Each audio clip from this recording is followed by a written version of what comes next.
يستعد النجم البرتغالي كريستيانو رونالدو للمشاركة في بطولة كأس العالم قطر 2022، حيث سيحاول قيادة منتخب بلاده إلى التتويج الأول بالمونديال، بداية بتجاوز منافسيه في المجموعة التي تضم منتخبات غانا وكوريا الجنوبية والأوروغواي.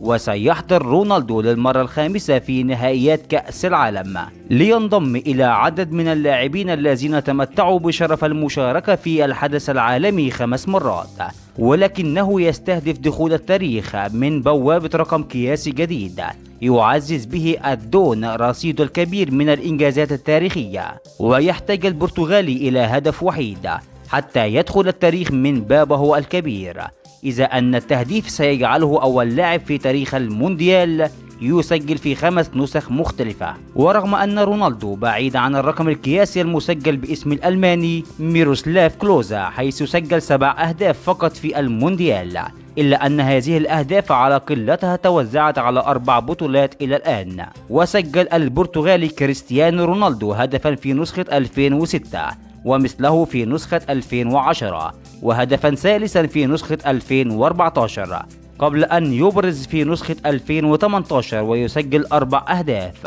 منهما هاتريك تاريخي في منتخب أسبانيا في الدور الأول.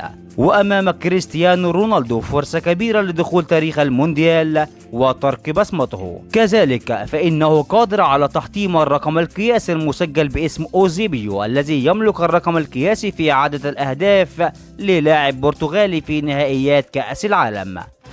بكده يبقى وصلنا لنهاية هذا الفيديو، مستني توقعاتكم في التعليقات. دمتم على خير، والسلام عليكم ورحمة الله تعالى وبركاته.